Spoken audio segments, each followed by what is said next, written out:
Cédric, bonjour. Bonjour. Alors Cédric, explique-nous déjà en quelques mots ce qu'est un technicien de maintenance de machine à sous. Alors un technicien de maintenance de machine à sous, il effectue les divers pannes en salle, s'occupe de gérer les clients en France, de gérer les clients et de s'occuper des divers pannes simples en salle. Alors, et quel niveau de technique tu avais avant de commencer cette formation?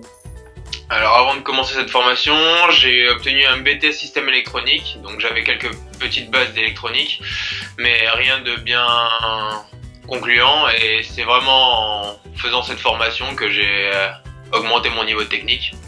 Est-ce que tu peux nous expliquer un petit peu, par exemple, un horaire type ou une journée type d'un technicien de maintenance de machine à sous, ce que tu fais toi tous les jours au Casino du Roule? Alors du coup, les horaires types d'un technicien sont 8 heures par jour, avec un temps de pause de 1 heure par jour à peu près. Donc ça peut être du matin très tôt, donc 6 heures du matin jusqu'à 14 heures, ou ça peut être vraiment en journée ou en fermeture du casino. Cela dépend des casinos. Donc mon casino ouvre de 9 heures pour les clients à 4 heures du matin. Ces horaires-là, du coup, nous, si on travaille le matin, on travaille 3 heures sans les clients, donc de 6 heures à 9 heures. Et ensuite, on travaille vraiment avec les clients en salle, si jamais il y a un problème ou pas.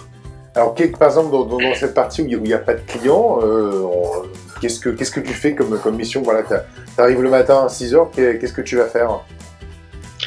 Alors, ce que j'effectue en premier lieu en arrivant dans le casino, c'est voir les machines qui ont un problème, donc les machines éteintes de hier. Si les autres techniciens ont dû éteindre en salle certaines machines qui ont eu des problèmes, souvent des problèmes pas réglables avec un client, un problème d'écran ou autre qui est un peu trop compliqué à faire dès qu'il y a un client, donc ils coupent la machine, on s'occupe de les redémarrer et de voir le problème, gérer les gros problèmes comme ça pour avoir un parc neuf qui repart le plus complet possible pour avoir le maximum de machines.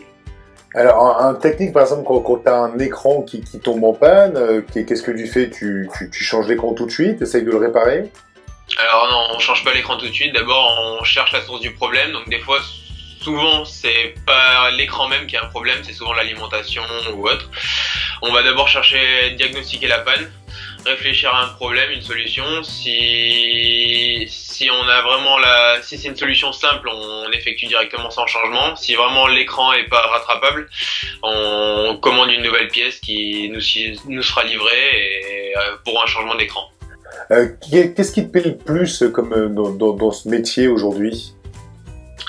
Alors ce qui me plaît le plus, vraiment le côté diagnostiquer le problème et réparer les pannes, le côté technique qui m'intéresse vraiment le plus, où j'ai pas mal d'autonomie et qui me permettent vraiment d'évoluer sur mes connaissances de ce côté-là.